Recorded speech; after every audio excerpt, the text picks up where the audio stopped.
A very good morning to everyone and happy Father's Day. We're going to begin our service this morning with our hymn of welcome, number 361, Enter, Rejoice, and Come In.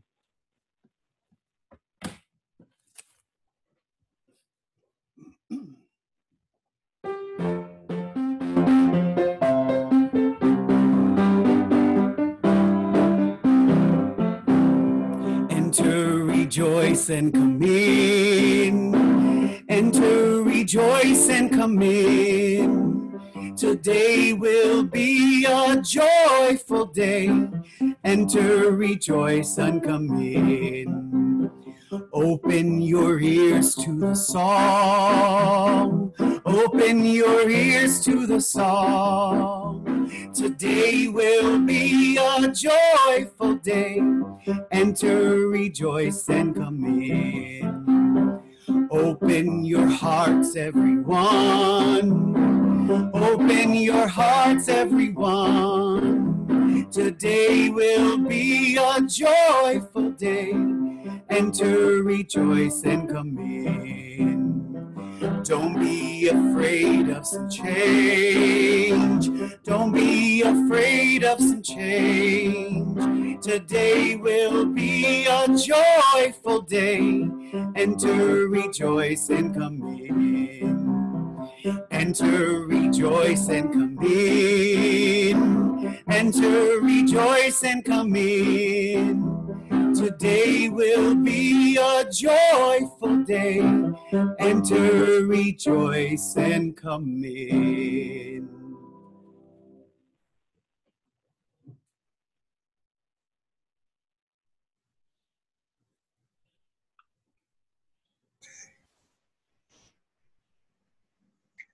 Good morning, everyone. I'm Nancy Hershatter, and I've been a member of UUCD since 2009.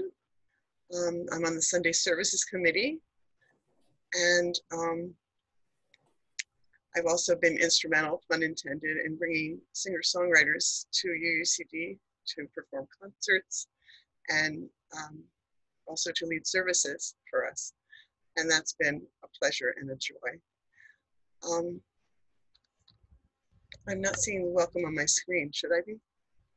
I'm sorry, Chris.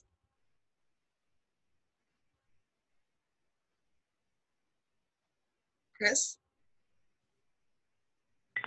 You're good, Nancy. Keep going. Okay. We'll go to announcement when you're ready. Okay. All right. I'm sorry, I don't see the welcome on my screen. I thought I'd be reading it from my screen. Oh dear. Okay. Glitch here. Chris, I don't see the welcome on my screen. Welcome, everyone, and Nancy will help us with our announcement in just a minute. I don't have the formal script, which we usually have, but we're here today to welcome you all to our virtual Sunday and a very exciting last Sunday of our regular season with a lot of amazing rituals all wrapped into one. Thank you for coming today, and Nancy, if you would like to read our announcements, I'll switch over to those slides right now. Sure. I'm ready. Okay, so congratulations and best wishes to all of this year's high school graduates, to Dennis Papucci and Kelsey Hall and Sean Paris. This was certainly not your typical spring semester, and I know you all had to go above and beyond to achieve what you did. Warmest congratulations and mazel tov. There will be an extended fellowship time today. We'll be forming small groups and breakouts at the end of the service today, and you'll have the option to stay and join in small group conversation. You'll be placed into groups, so please do stay and visit for a while. We promise to wrap up by noontime. That's our goal. Young adults of UUCD, join us in conversation, spirituality, and in social action. Sunday at noon in the UUCD Zoom room. Please contact Sequoia Lowe for more information, and his email is on your screen, earphone445@gmail.com. Tuesday at 7 p.m., we'll have a meeting for all families with children and youth about next year's religious education programs. Sierra Marie will be sending out the Zoom link for this meeting on Tuesday morning, so look for that. If you're not on Sierra Marie's email list of families, please get in touch with her. Coming soon, Jerry wanted to make sure that we stuck this in here, 2 Zoom open mic coffee houses, or coffee in your house, as it were, July 24th and August 21st at 7 p.m. Everyone is welcome to come to listen, come to sing, come to read a poem. We have a tremendous amount of musical talent and theatrical talent among our congregants. Do come and join us for one of those or both of those evenings.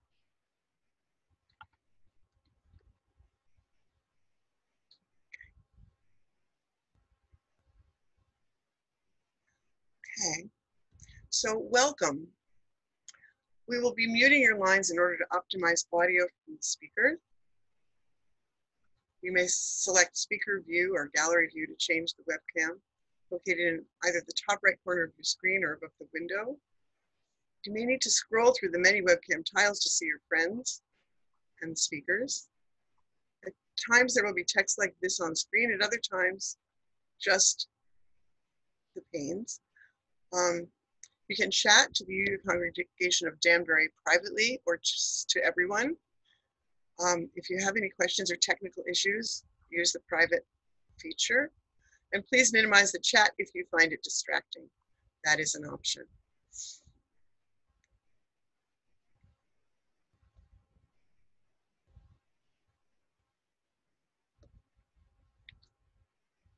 Welcome, everybody, and thank you so much, Nancy and Chris and Jerry and everyone who's gotten us started on this full morning. It is so good to be with you today. What an incredibly full weekend. I think full will probably be the word that is used the most in this service today. So somebody can start counting if the youth or tweens among us want to start counting the number of times we use full. I think that might be the key word. I appreciate all of you who are here today and have carved out this time to keep sacred, even in such a full time, to hold together for yourselves and for one another to hold this sacred time. Today is Father's Day, and in the words of Reverend Carol Allman Morton, on this day we honor those people who have been teachers, confidants, and friends. We acknowledge that it is not biology that makes a parent, but love and attention. For those of us that have lost a father or a child, we hold their memories in our hearts. For all of us who are fathers, we ask for continued help in discerning how best to care for our children, whether they are 5 or 50 years old. May the strands of relationship between ourselves and all of creation grow ever stronger. May all of us, no matter what our place in the cycle of life, experience nurture and love, and may we pass on that love to those we encounter on our own paths. Happy Father's Day to all. We also celebrate this weekend the summer solstice, yesterday's longest day of the year, and the fullness of summer that we are now officially in. We honor Juneteenth and the uprising going on throughout this country in recognition of Black lives and all the historic and current racism that has gone unaddressed for far too long. We will celebrate transitions in our community today, senior high students bridging into young adulthood, religious education classes coming to the end of an incredibly unusual and memorable congregational year, and graduations of all sorts happening among us and our extended families. We will engage in the sharing of flowers today, the reminders that a simple flower can bring to our awareness, the reminder to appreciate the unique beauty that is right in front of us and among us. I also want to lift up the marvelous leadership of our Director of Religious Education, Sierra Marie Gerfao. Just before everything changed due to the COVID-19 pandemic, the UU Congregation of Danbury hired Sierra Marie to be our Director of Religious Education.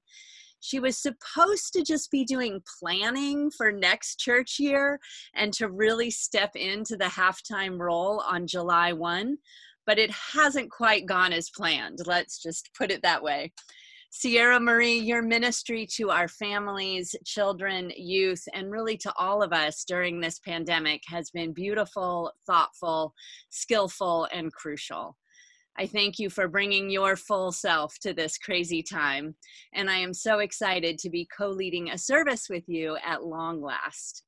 Everyone, please join me in welcoming Sierra Marie to our Sunday service leadership team this morning and to this beloved and loving congregation. Together, Sierra Marie and I will share with you the reading Summer Warmth by Helen Cowan. We stand at the edge of summer. The sun has at last warmed us enough that we begin to trust in its presence. The last burst of spring blossoms, lavender and white and deep pink banks of rhododendron are giving way to summer peonies and roses. O source of the turning seasons, of earth, of life, of promise gradually becoming fulfillment. may your people find a lightening of the burdens with the brightening of the sky. Come, let us open our hearts once again as we journey together. Right now, let us each hold our chalice up so others may see it for a moment, and then take a minute to light your chalice. And then after a quiet breath, we'll say the chalice lighting words together.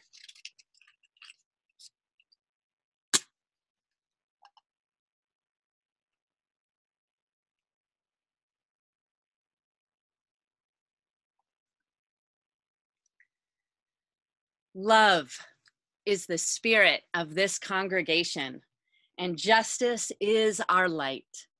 This is our covenant, to dwell together in peace, to seek and speak the truth in love, to help one another and celebrate life.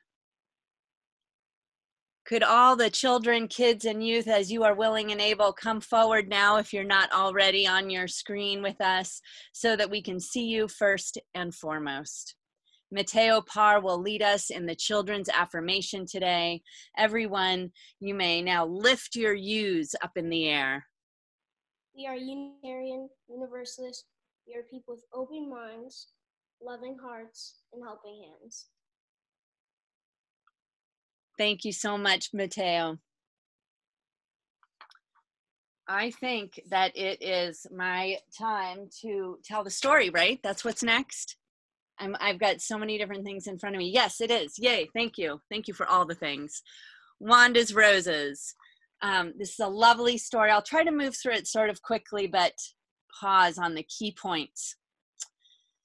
So notice in this cover, this bush, this thorn bush that Wanda is looking at, or whatever it is. We'll see what it becomes. One morning in May, on the way to school, Wanda noticed a bush growing in the empty corner lot at Fillmore and Hudson Streets. It must have been growing for a while because it was about 2 feet tall, and Wanda was surprised she hadn't noticed it before. But there it was, bare and thorny, and Wanda, who loved beautiful things, felt her heart beat faster. A rose bush, she said to herself, my very own rose bush. Now, the rose bush didn't really belong to Wanda, but since nobody seemed to own the lot or the heaps of junk that were piled there, she decided she would care for this bush and make it her own. All during school, she thought about her rose bush. During art, she drew pictures of what it would look like in bloom. During library, she borrowed books on arranging flowers. During science, she asked so many questions about how to take care of it that finally her teacher said she really must stop asking questions about roses and start thinking about electricity, which was what the lesson was about. After school, she rushed to the rose bush.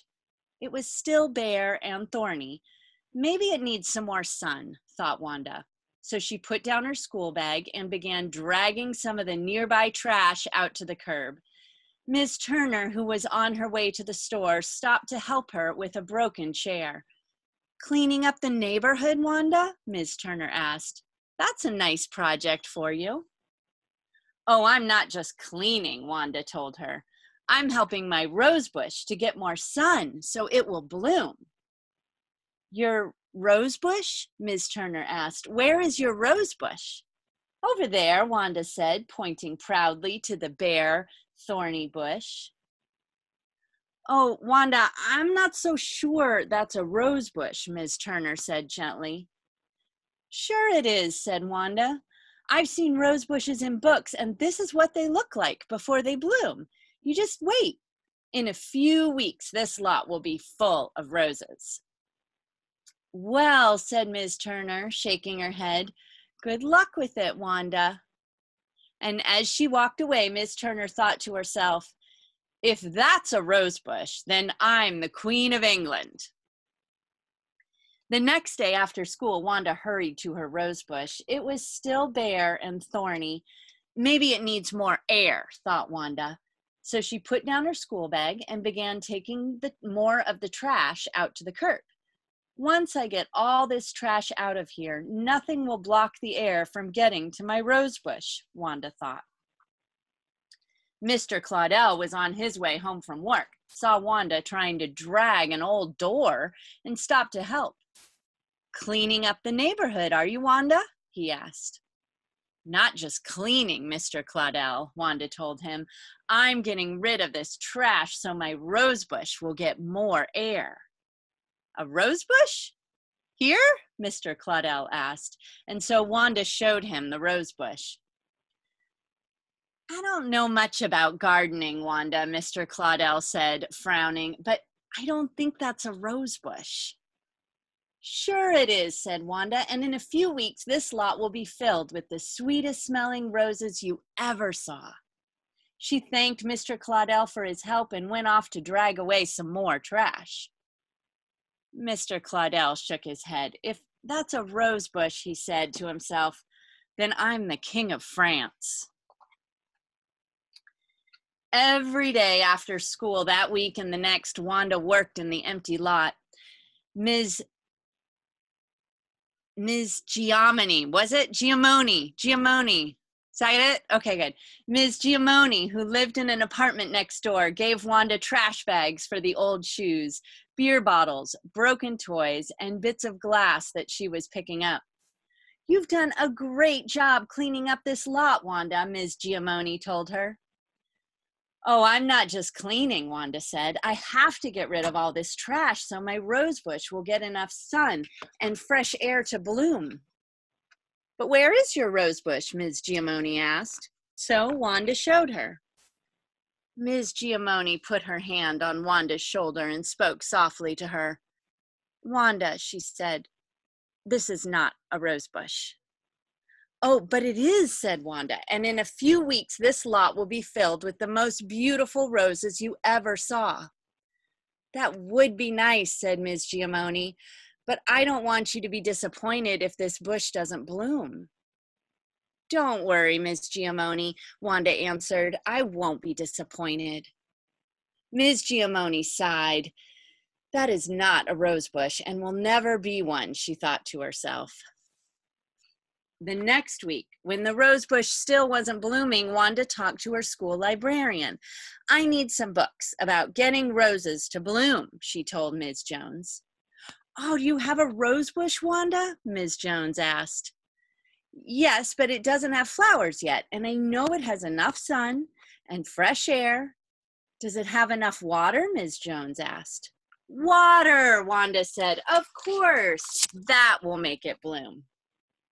That afternoon, she hurried to the rose bush. It was still bare and thorny. She looked at the dry ground and smiled. Don't worry, little bush, she said out loud. I'll get you some water, and then you'll be able to grow flowers. Wanda went to the butcher shop across the street. Mr. Sanchez, would you please give me some water for my rose bush? Rose bush?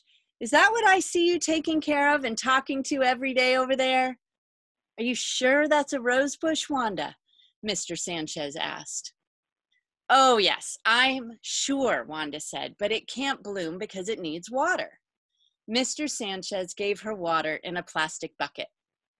I hope that really is a rose bush, Wanda, he said, looking at her doubtfully.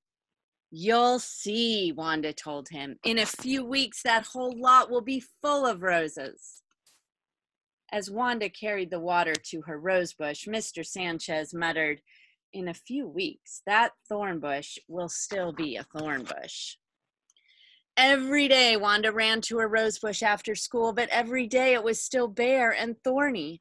She watered it and sang to it and checked its bare branches for roses. Mr. Claudel, on his way home from work, stopped to see if there were any roses yet. Ms. Turner, on her way to the butcher shop, stopped to see if there were any roses yet. Ms. Giamoni, seeing Wanda in the lot, called down from her apartment to ask if there were any roses yet. When Wanda went to the library at school, Ms. Jones asked if there were any roses yet. And every day when Wanda went to the butcher shop for water, Mr. Sanchez asked if there were any roses yet. To each person, Wanda would answer the same thing. Just you wait. Pretty soon, this whole lot will be filled with roses. And then, one day in June, Wanda had an idea. Looking at the bare, thorny bush, she said, if my rose bush won't give roses to me, I'll just have to give roses to my rose bush. And when she saw Ms. Turner, Mr. Claudel, Ms. Giamoni, Ms. Jones, and Mr. Sanchez, she gave each of them an invitation that said, please come for tea and muffins in Wanda's rose garden Saturday morning at 9. Oh dear, said Ms. Turner. Is she still expecting to get roses from that bush? Oh no, said Mr. Claudel, and she's worked so hard too. Oh my, said Ms. Giamoni, she'll be so disappointed. Oh, darn, said Mr. Sanchez, there must be something I can do. Oh, good, said Ms. Jones, who had only heard about the bush from Wanda and hadn't seen it for herself, and I'll bring the muffins. The night before the tea party, everyone was very busy. And the next morning at 9, everyone was surprised to see Wanda's rose bush covered with roses, paper roses that Wanda had made herself and carefully tied to each bare, thorny branch. But more surprising yet, everyone who came to the party had brought along a rose bush to plant near Wanda's, except Ms. Jones, who had brought delicious blueberry muffins. After they had eaten their muffins and drunk their tea, they all got busy planting rose bushes. Mr. Claudel and Ms. Turner dug the holes. Ms. Giamoni held the bushes in place while Wanda and Ms. Jones filled in around the roots with soil, and Mr. Sanchez brought water from his shop and watered them all thoroughly. When the work was finished, Mr. Claudel said, Wanda, this is going to be a rose garden fit for a king. Or a queen, said Ms. Turner. Wanda and the others smiled. And later that summer, the whole lot was filled with the biggest, most beautiful, sweetest smelling roses that anyone had ever seen, just as Wanda had always said it would be. Thus ends the story. Did you all hear that line?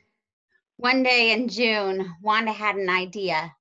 Looking at the bare, thorny bush, she said, if my rose bush won't give roses to me, I'll just have to give roses to my rose bush. So the second week in March, my second week working with this congregation, all of us had to do what Wanda did in this story. We had to take a new approach. What looked like this what that looked like this spring in religious education was a meeting on Zoom among teachers and youth group volunteers just a day and a half or two after the board made the quite likely life-saving decision to stop meeting in person. It looked like creating new goals to focus on, goals of routine and continuity of relationship. We combined our preschool through second grade and our third through fifth grade groups into a singular family religious education class.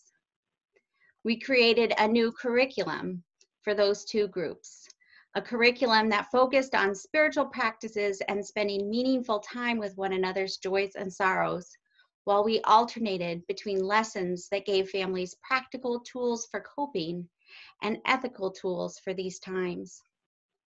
Our middle school participants kept meeting with each other on Zoom during the week to stay connected even outside of class. The middle school group teaching team took an entire curriculum online so that they could finish out what they'd started. And the teachers came up with new ideas, including the greatest parent interviews a person might ever watch. Our high school youth advisors created a really meaningful space for youth to support one another through this huge shift in everyone's lives. They forged new ways to do rituals that have only ever been done in person, a coming of age worship service, and today's bridging ritual. The volunteers and I began working together in almost all cases without even having met in person. In these wild times, we've had to trust one another, take risks, and talk about hard stuff. The religious education ministry team has worked so diligently behind the scenes to make sure that no ball was dropped, and they even have started to dream big as they think creatively about the new year. Now let's listen to what some of the kids have to say about their year. First, a video from Colin Hood.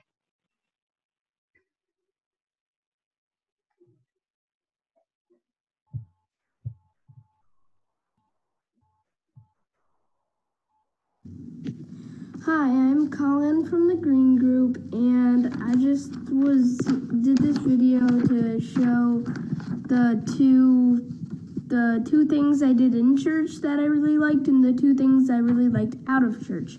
The two things I liked that were in church were making a blanket with my friends. That was really fun, and shadow puppet day.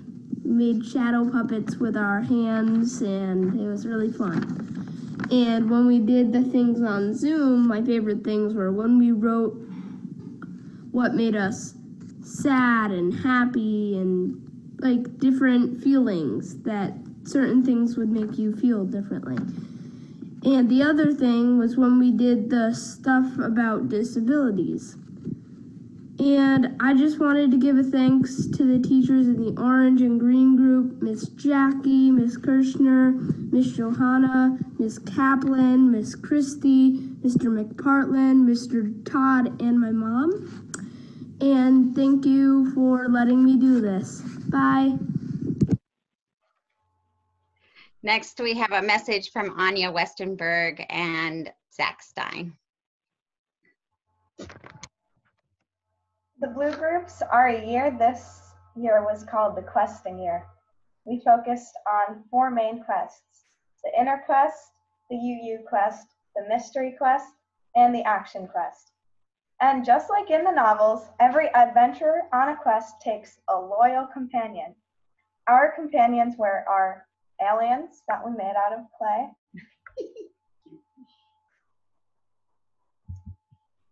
The first quest was the Inner Quest. The Inner Quest was about looking inside us to see who we are as individuals. The UU Quest was about discovering who we are as Unitarian Universalists. For this quest, we researched notable UUs like Francis E.W. Harper and many others.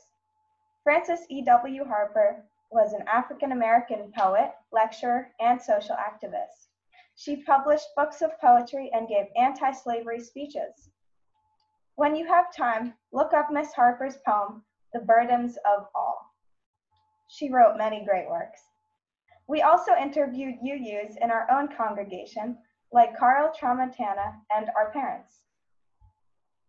We also went on mystery quests and action quests. The mystery quest was about exploring life's big questions, like why does life exist? The last one was the action quest. It was probably our favorite. We talked about what we could do personally to make the world a better place, and we put some of those ideas into action.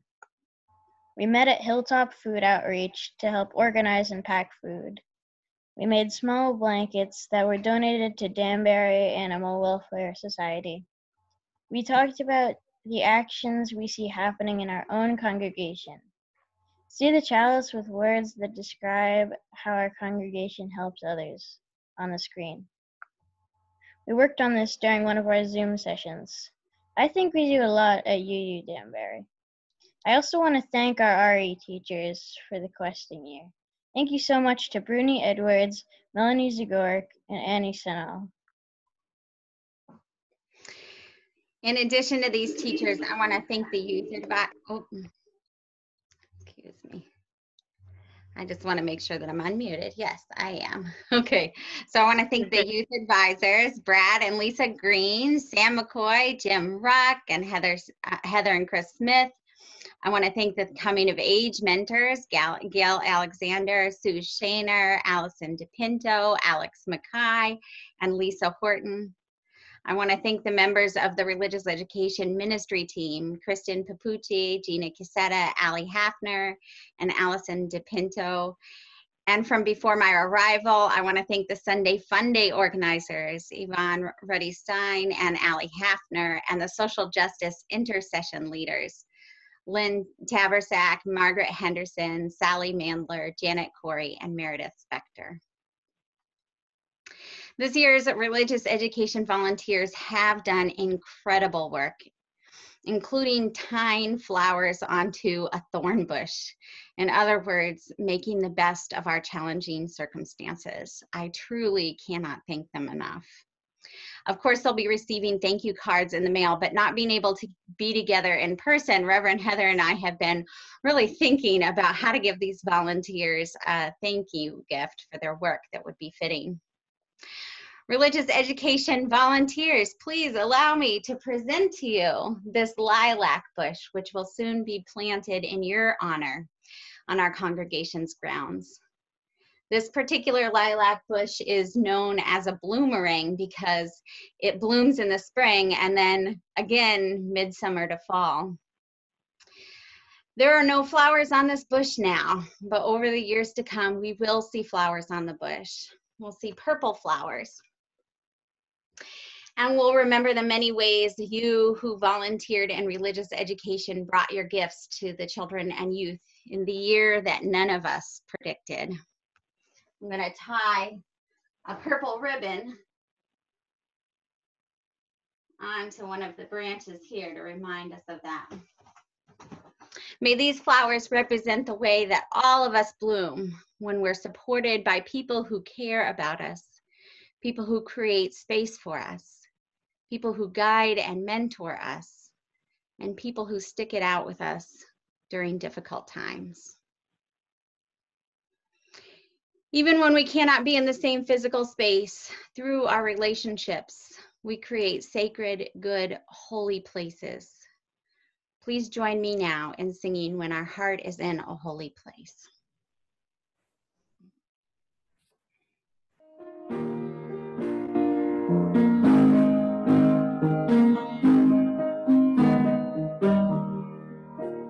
When our heart is in a holy place, when our heart is in a holy place, we are blessed with love and amazing grace. When our heart is in a holy place, when we trust the wisdom in each of us, every color and every creed and kind, and we see our faces in each other's eyes, then our heart is in a holy place. When our heart is in a holy place, when our heart is in a holy place, we are blessed with love and amazing grace. When our heart is in a holy place. When we tell our story from deep inside, and we listen with a loving mind, and we hear our voices in each other's words, then our heart is in a holy place. When our heart is in a holy place, when our heart is in a holy place, we are blessed with love and amazing grace. When our heart is in a holy place, when we share the silence of a sacred space, and the God of our heart stirs within, and we feel the power of each other's faith, then our heart is in a holy place. When our heart is in a holy place, when our heart is in a holy place, we are blessed with love and amazing grace.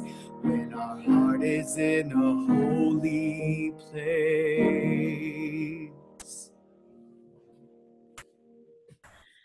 Thank you, everyone. You are now invited, while Jerry plays music for us, again, to write in the chat your personal milestones, the news of your life, your family, your communities that is either weighing down or lifting up your heart this morning. Graduations, summertime transitions, upcoming steps out into the larger world for the first time in months. We welcome your sharing in the chat about how this time is touching your life.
Good morning, everyone. It is now time for our Congregational Offering. If you are with us for the first time, feel free to pass the virtual plate. Your presence here today is your gift to us. Members, you can click the link that is posted in the chat to make a donation or a pledge. Even though we are not in our sacred space on the ridge, we are creating our holy space together, and our operating expenses do remain the same. You may also mail a check to UUCD at 24 Clapboard Ridge Road in Danbury. And we thank you so much for doing your part to support and sustain this congregation that we love. Now, please join me in our congregational response. In the spirit of compassion and service, we dedicate these, our offerings. And now we will have the pleasure of listening to a Cole Porter medley played by Cheryl Edelin and Barbara Richardson.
Hurrah! Thank you so much. I can only imagine, but I can imagine that when Reverend Maya Chapek brought the flower communion ritual to Unitarian congregations in the United States in the years leading up to World War II, she and her husband, Reverend Norbert Chapek, had little idea then that it would be their great legacy as a family to all of us today. This simple ritual in which we are encouraged to bring a flower to a communal setting, a flower which signifies our individuality that we bring to this community. From this service, we each take away a greater sense of our collective power and beauty, only possible because of the unique gifts we each bring. This flower communion service is one of the most widely celebrated rituals in Unitarian Universalist congregations today. Reverend Norbert Chapek had remained back in Prague while Maya went to the United States. Back in Prague, he served the dynamic Unitarian congregation there. The Nazis took control of Prague in 1940, and Norbert Chapek was killed at Dachau in 1941. Only after the war was over was Maya informed of his death. And so, as I invite you to bring a flower near you now that you can soon hold up to your screen for all to see, let us simultaneously hold this certainty in our minds and hearts today. We will never know how a simple gift, skill, action, or piece of art that we have created will impact others for years to come. Give from your heart and notice how beautiful and nourishing for you it feels to create something beautiful to share. Trust that the time you put into sharing your gifts is noticed. Believe that you are appreciated and valued more than you consciously think. Together, we have already created the impossible this year, and we will continue to do so, drawing upon each other's energy and creativity and determination to sustain this community that so nourishes and sustains us. Hold up your flower now, and I encourage you to go into gallery view in Zoom if you have not already. With multiple hands here, we can click on the waffle or the Rubik's Cube so that you can better see each other. And as you hold up your flower, feel in yourself that well of gratitude that we have these beauties in our lives, these flowers and each other. Hold up your flower and smile while Sequoia Low quickly takes screenshots of the beauty we each separately bring to this community. Cheryl, you have to bend down a little bit, like you've probably had to do too much in your life, so we can see you. There, I want to see your face. Lovely, lovely.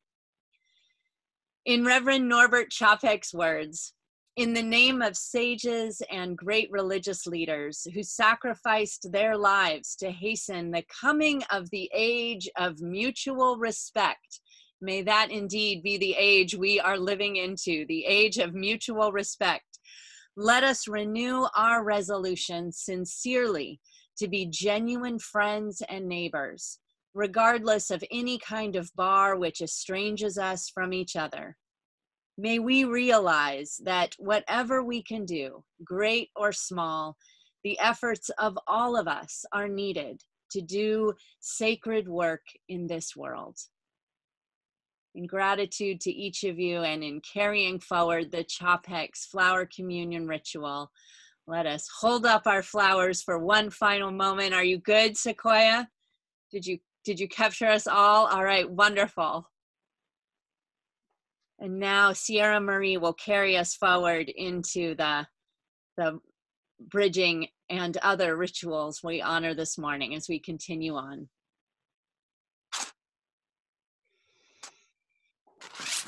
So when we're creating the impossible, our imaginations get to have their way. So we don't just have to have purple on our lilac plant right now.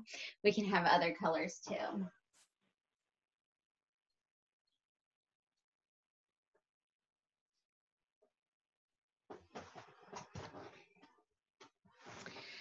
Religious education is everything we do that resources meaning making for children, youth, adults, and the whole community.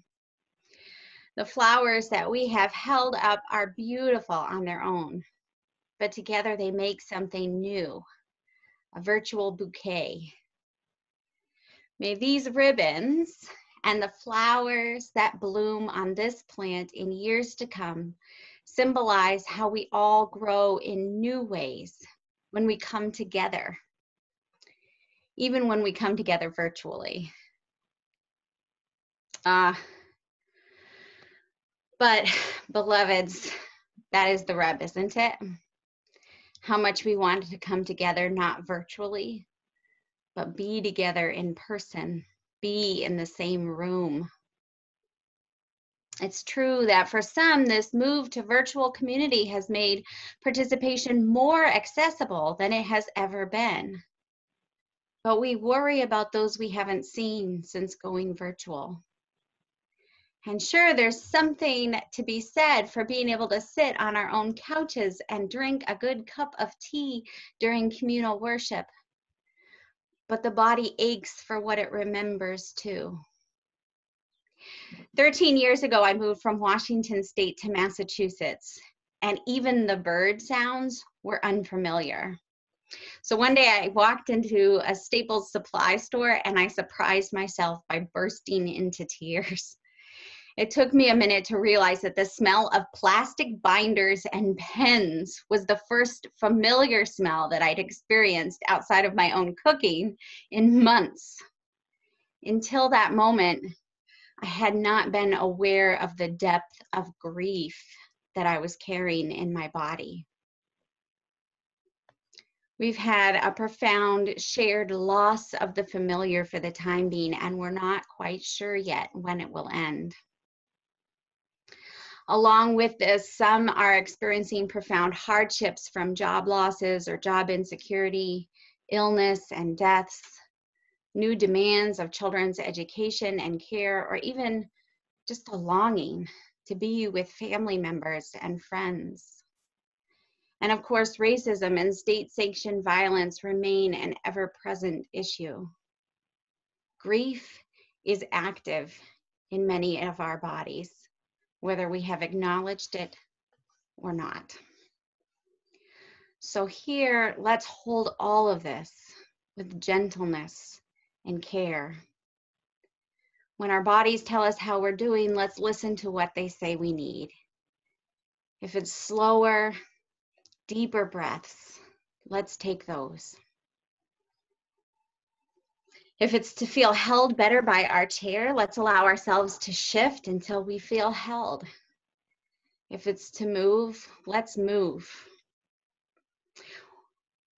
Where are the kids in the room? Give me a wave. I want to see, and if you are familiar, if you've heard the life cycle, if you've learned about the life cycle of a butterfly, or you've heard the Very Hungry Caterpillar book, will you also give me a thumbs up? I'm gonna flip through my gallery view really quickly to see. Okay, all right, good, good, good. So one thing you might know, but that I only learned a couple of years ago from my colleague Joy Berry, is that when caterpillars go into a chrysalis, they don't just develop wings and stuff. Joy said that when a caterpillar egg is laid on a leaf by a caterpillar mother, every cell inside the baby caterpillar has the DNA or the recipe for 2 different kinds of bodies, the caterpillar body and the butterfly body. When the caterpillar goes into the chrysalis, its body completely breaks down until it's a kind of goo. I don't know what that feels like for the caterpillar. But I do know that when human beings experience a whole bunch of change, a lot of times we get nervous. If everything is breaking down for a person, it feels like the end of everything, not so much like a change, and definitely not a good change.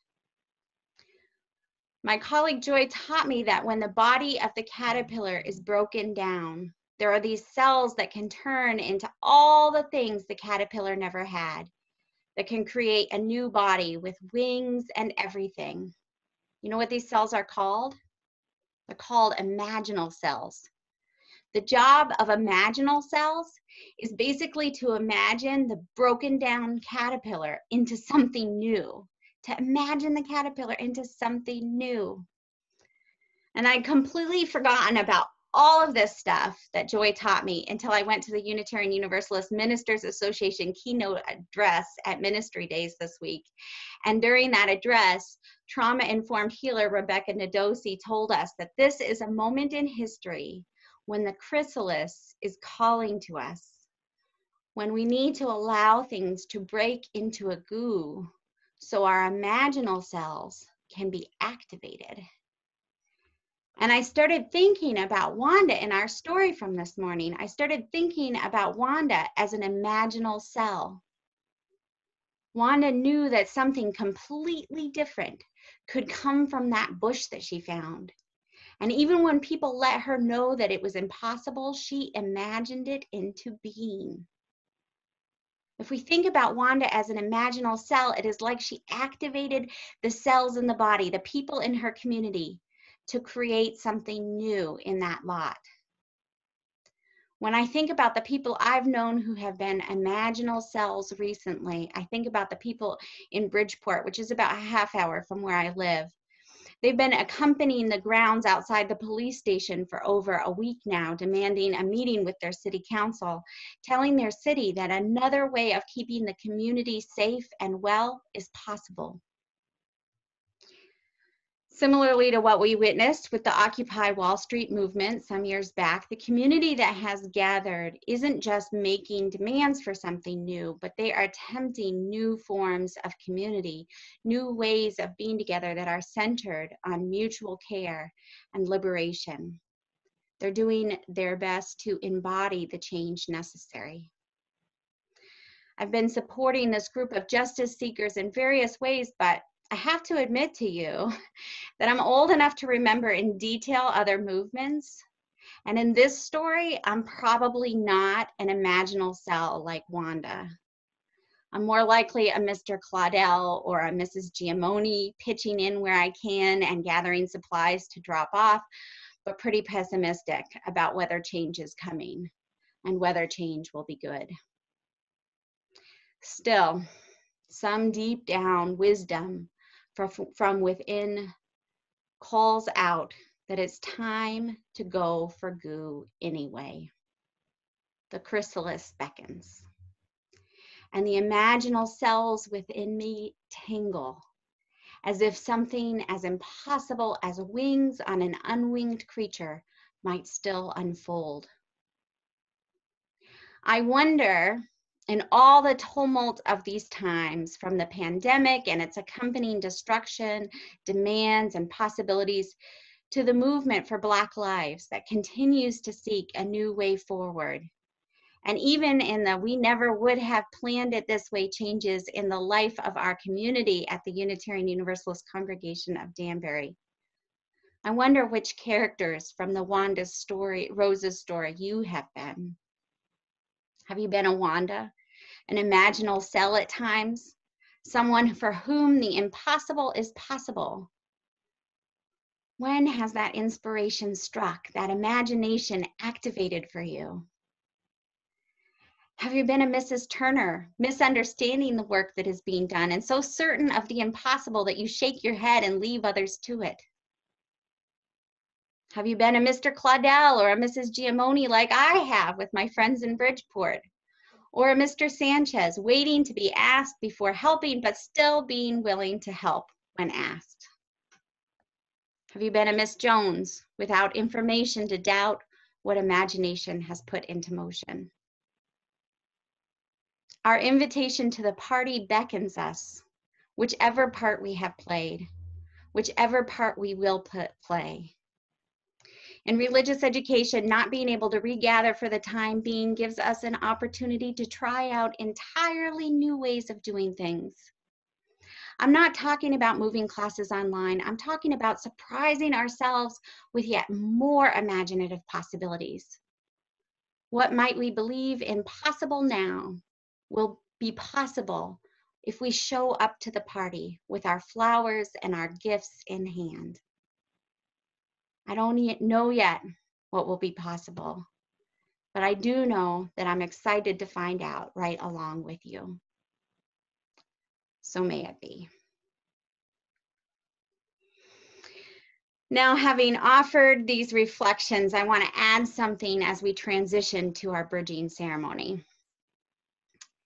Some scientists have wondered whether the butterflies that emerge from the chrysalis are not a new insect, a new generation following the caterpillar. So one of the ways that they've tested this question is by studying whether butterflies have knowledge that they learned as caterpillars. What is so interesting is that even though a butterfly's brain, their neural structures have been restructured, they keep the knowledge they got as caterpillars. Even in a time of great change, we retain the knowledge that ritual is significant to our religious education throughout our lives. As Unitarian Universalists, bridging is the ceremony in which we honor the transition of youth into young adulthood. This year, we acknowledge Dennis Papucci and Kelsey Hall, who are making that transition. Dennis is present with us today along with his parents, Kristen and Anthony, and Kelsey is present with her mother, Linda. Let's turn our attention first to Kelsey and Linda. Hi. Hi. I'm Kelsey. We're on separate phones. Yeah. I wrote a last minute speech, so and my cat's right here, so that's why my camera's moving. My name is Kelsey Hall and I am bridging today. Just because I was reading my diary before I wrote this, I just wanted to share a joke that I found because I thought it was really funny. As a lot of you know, I'm graduating from Henry Abbott Technical High School, and my chosen trade is culinary. And a while ago, I was reading through some pansexual puns because I was like, I just came out, and one of the puns says, "There's a reason why I'm learning culinary in school. It's because I want to show." I want to be on the cooking show with the pansexual stoners. It's called The Pots and the Pans.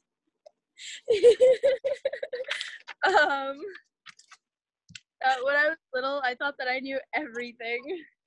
I thought that the world was just like black and white and that everything was just so simple, but you know, it's not. I don't know anything. And that's okay. I know that I'm young and I don't, you know everything. This says, I can feel how young and naive I am. It's kind of intimidating sometimes, but I also know that I'm getting to live a long and fulfilling life because that is what I want to happen. I've decided that I'm not going to sweat the small stuff, which will be very difficult to live up to for me. And I'm going to try to focus more on things that matter, like my family and stuff. I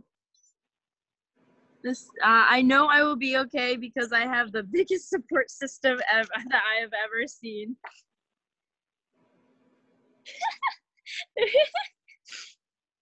I have found and learned all I needed to kickstart me where life really begins.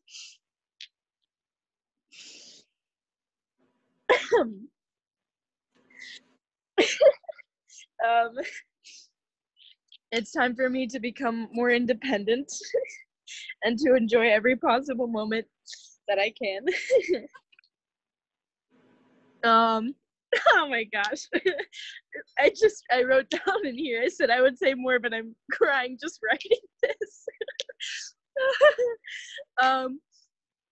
I'm so grateful to the youth program because I know that if I didn't go there, I wouldn't be the type of person that I am today.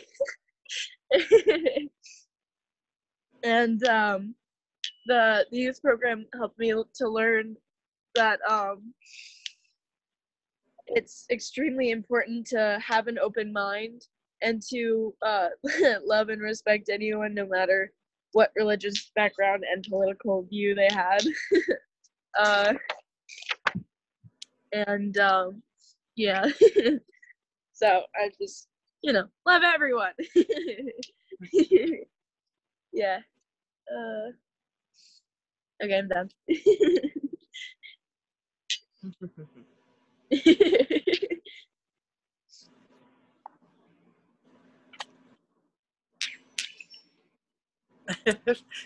Are you done? Is that it, Yes. girls? Yes. Okay. So, funny enough, when Kelsey was little, she was painfully shy. Like if you didn't live in her house, and you talked to her, she would burst out in tears crying. And so to see her now is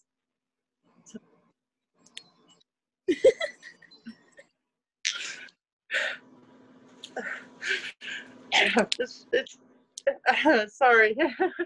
It's just a huge blessing and joy, and I see that we're in exactly the right place when I see how much she's blossomed, which is really good because that's the theme for today, right?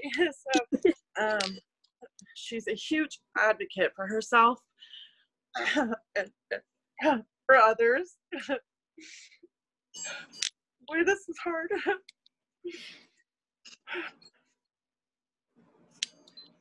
And sticks up for people because she will not tolerate bullying in any form at all. And I've been just so extremely proud of her for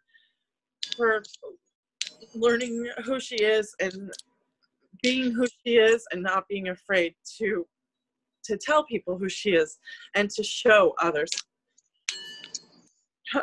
who she is, and to just, you know, be adaptable. And I mean, she's so loving and caring and sharing, and I'm very grateful. I love you, Kelsey. I love you too, Mommy. Nancy, I know how hard this was for you last year with Julie now. I have a whole nother level of respect for you. So Kelsey, keep doing you. You're doing awesome. Thank you, everybody, for the support you've shown us all, and for helping me help Kelsey be the person she is today.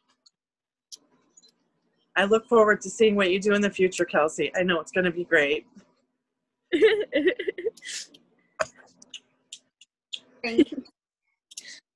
Thank you, Linda and Kelsey, for sharing. What a gift. Next, we're going to turn our attention to Dennis and Kristen and Anthony. Well, Dennis is here with us, just off camera.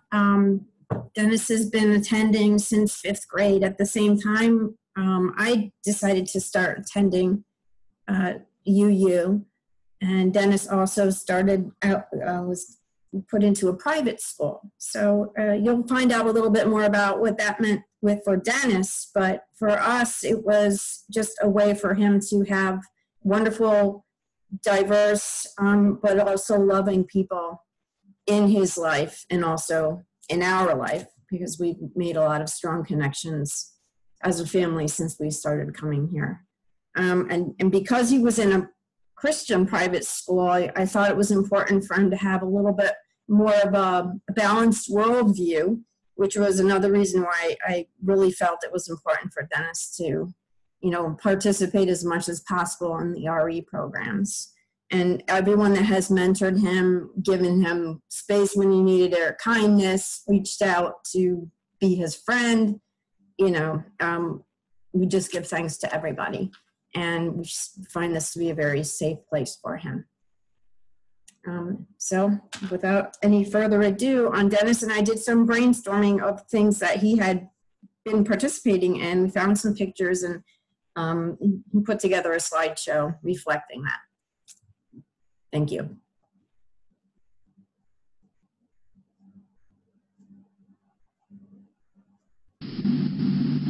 Bridging by Dennis Papucci. I started coming to UU Danbury in 5th grade. I attended Interfaith Peace Camp at UUCD for 2 years, led by Miss Terry. I attended OWL. I learned a lot more than I probably wanted to know. I participated in neighboring faiths, where we went to a Sikh temple, a Hindu temple, a Jewish synagogue, a Baptist church, and a Mormon church. Participated in traveling UUs and went to the UU church in West Hartford, where Rev Heather also preaches. Coming of age, I went to Boston twice, and John Miglietta was my mentor when I came of age 3 years ago. Also in 5th grade, I started to attend Christian school. Very Bible-oriented, especially the New Testament. Had to wear a uniform. My classes were very small. Had to attend chapel either once a week in elementary school or once a day in high school. We did not learn about other religions, but the kids in my classes came from very diverse backgrounds, even other countries such as China or Korea. We had 30 or 40 students visit for about 3 weeks.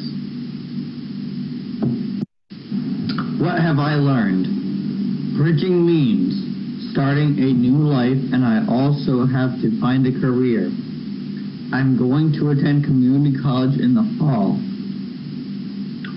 I haven't made a final choice as to what is the best religious fit for me, if any. My priority is to get through school and try to remember the wisdom of all of the people who have helped me all of these years. Thank you. Grade 5, Interfaith Peace Camp. It was fun meeting people from other schools and visiting other places of worship. Thank you, Mrs. Perry. Coming of age Boston trip number 1. Kelsey, Sean, and I were on this trip along with others ahead of us in years. Sean and I on our coming of age service. Do you know that I'm older than Sean? Hard to believe from this picture. My coming of age mentor, John Miglietta. Thank you, John. COA Trip 2. Kelsey, Sean, and I were invited back to experience the full COA trip.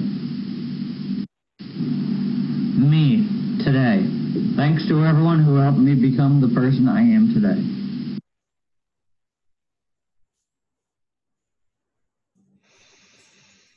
Thank you, Kristen and Dennis, for sharing. Kristen, did you want to say something else, or are you okay? Okay. In our very full service, I know that time is running long. Thank you for staying present. In our very full service, we have come to our bridging ritual. I want to credit the structure and much of the wording for this ritual to Reverend Teresa Rolk, who during the ordination of Reverend Sarah Skochko last week modeled for me the breadth of what is possible for an online ritual. Kelsey and Dennis, we did not expect to be celebrating this occasion with you online instead of in person. But you are still held in the love of this community. I invite you to bring yourself into awareness of this community of which you are a part. If you're willing, go to the upper right hand corner of Zoom and go into gallery view and scroll through the pages until you have seen all the people who are here with you. I also invite you to bring into your awareness that there are other people whose love is present with you on this day, even as they are not present online with us right now, or not on view on camera.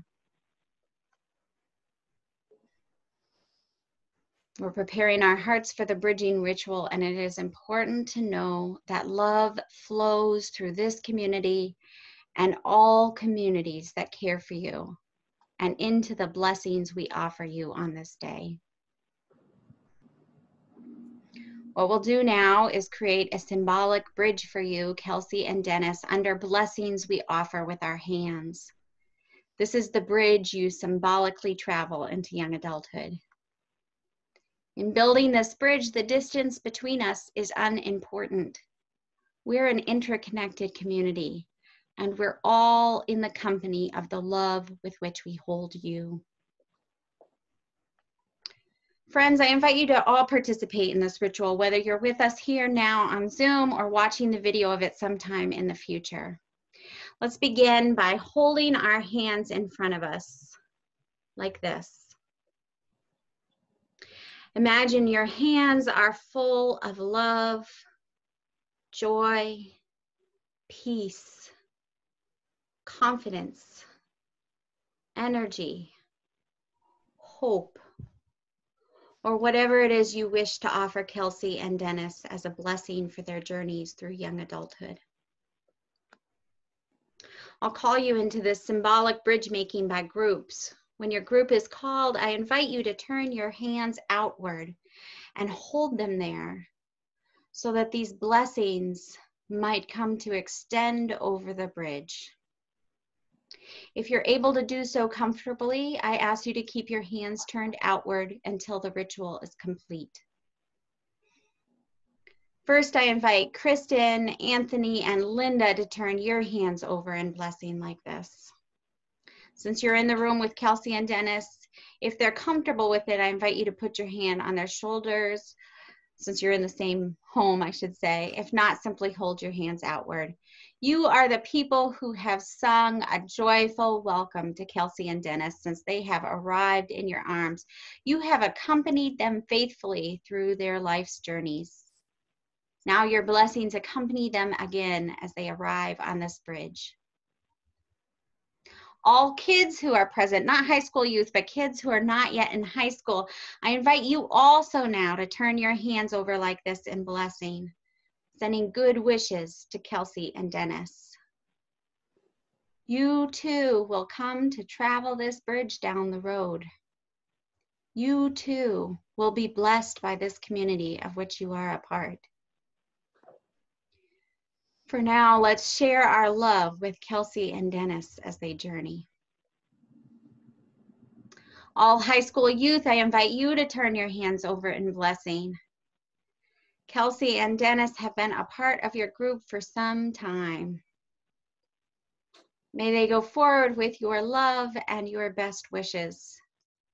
And may they be ready to receive you into the larger community of Unitarian Universalist young adults when you travel this bridge. Young adults in that broad 18 to 35 year age span, I invite you to turn your hands over in blessing now as you prepare to welcome Kelsey and Dennis onto the other side of this bridge. May you be held fast in the love of this community along with Kelsey and Dennis. All other adults, I finally invite you to turn your hands over in blessing. This journey we too have made now belongs to Kelsey and Dennis to make their own.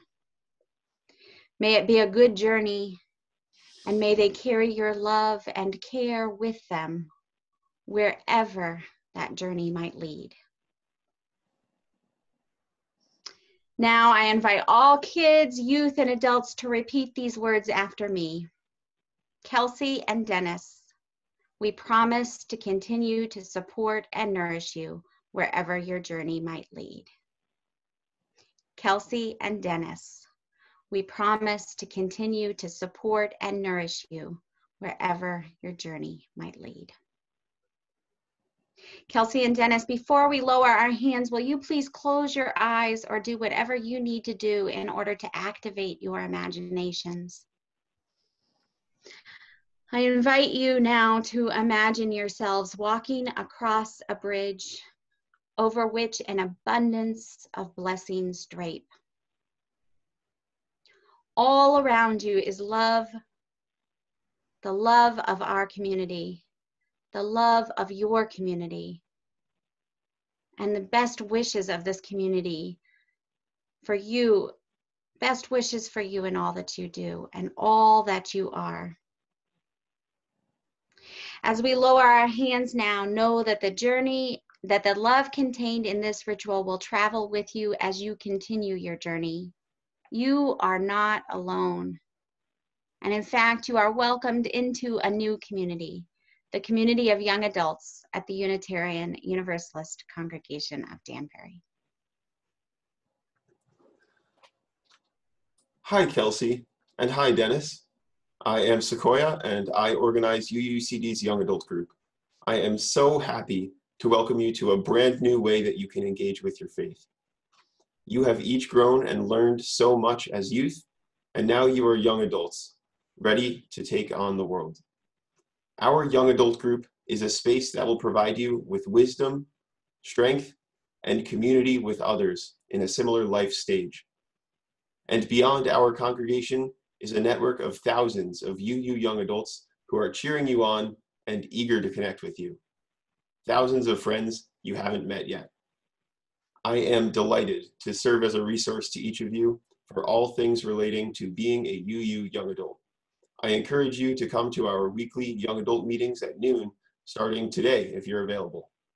I will connect with you both after the service with more information.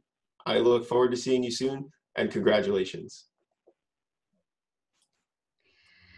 Finally, Kelsey and Dennis, we did not want to lose the opportunity to share a gift with you to mark this occasion. The Religious Education Ministry team has been working all spring to make sure that you would receive a gift on this day, and they have arranged for your parents to share that gift with you now as a surprise. Linda, please say something. Take yourself off mute and say something to let me know when you have Kelsey's bridging bag. And Kristen and Anthony, please let me know when you have Dennis's bridging bag. Have his bag. Okay, hang on, not yet. Okay, I have to bring it to her right now. Hold on one second. She's in her room. Fine. While you're bringing it to her. I'm bringing it to Kelsey right now. Great. I'll share this. Kelsey, there. Kelsey and Dennis, this knapsack is for your journey. Things to accompany you. You don't have to open the bags now unless you want to, but let me share with you and the congregation what's in them. When your bag has been emptied, it will create an altar cloth so that you may have a spiritual practice at home, wherever home is. In your bag, you will find a chalice and a candle. May this symbol that has historically represented hope, compassion, and safety keep you connected to our shared faith and the values we hold dear. You'll find small branches from trees at the Unitarian Universalist Congregation of Danbury. May these be a reminder that you have roots that are firm and widespread. There's a Side with Love bumper sticker or laptop sticker in your bag. May you always be in touch with those roots that give you a heart for justice. In honor of the 5th principle of Unitarian Universalism, you will find a voter registration form in your bag, unless your parents told me you were already registered. May you use your vote to help foster that better, more just world. There are 3 more things in your bag. There's a book called Becoming, a spiritual guide for navigating adulthood. May the reflections and music it contains sustain and nourish you. There's also a turtle charm. Turtles take their homes with them. May your turtle remind you that you carry this community's love with you, and may it remind you to just keep swimming when the waters get rough. Finally, when a baby is dedicated in Unitarian Universalist congregations, the baby is given a rose with its thorns carefully removed. The symbolism is our wish that each child has a thorn-free life. But now your lives have already had thorns, and we know that there will be inevitably more. We offer you a rose from the congregation's garden with the thorns intact. When you encounter life's difficulties, may you remember that we are here for you. I'm going to tie one last ribbon on our plant here.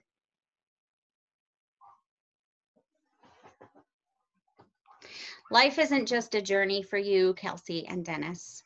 It's a journey for all of us. May these ribbons and the flowers that bloom on this plant in years to come symbolize the way that the rituals of faith that mark our lives help shape the meaning we make. And with that, we'll conclude this ritual. So please, friends, make some celebratory noise in your homes and on the chat. Woohoo! Hurrah and blessings to all of you, and thank you for staying here and continuing to hold this space with and for one another. Everything that needs to be said today has been said, so we're going to move right into our chalice extinguishing words and carry forward the good energy from this service into the rest of our day.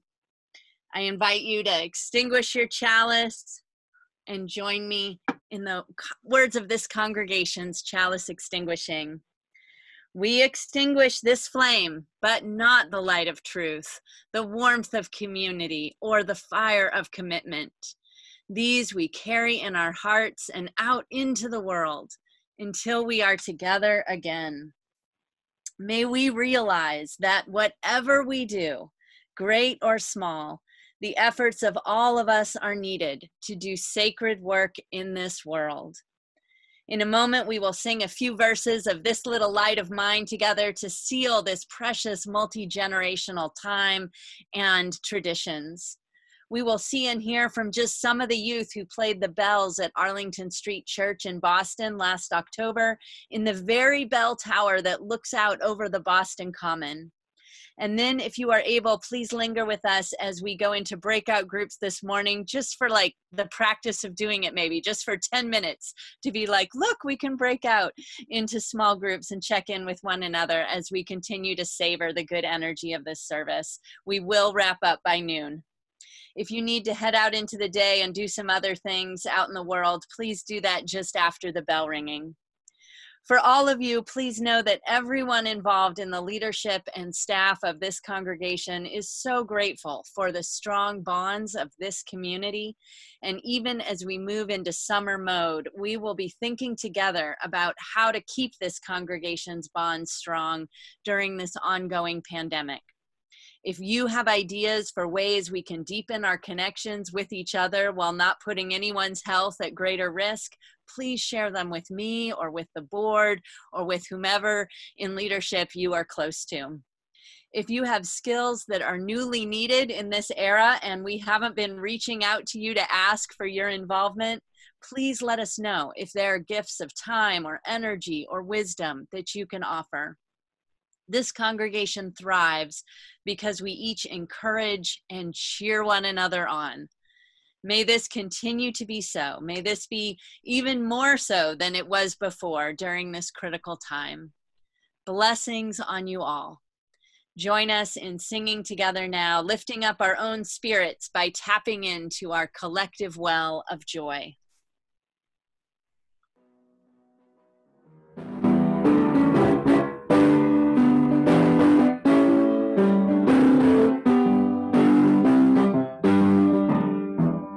This little light of mine, I'm gonna let it shine. This little light of mine, I'm gonna let it shine. This little light of mine, I'm gonna let it shine. Let it shine, let it shine, let it shine. Building up a world, I'm gonna let it shine. Building up a world, I'm gonna let it shine.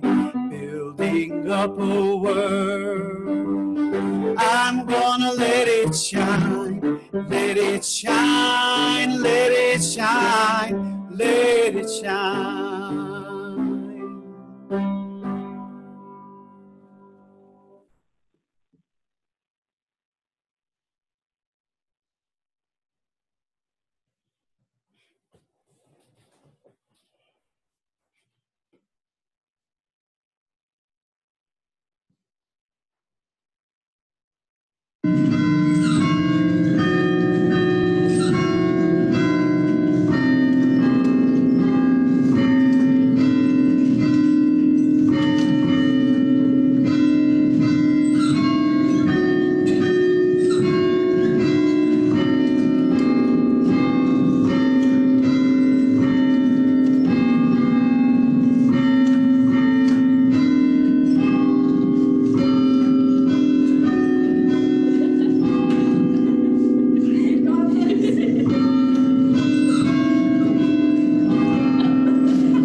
That's amazing.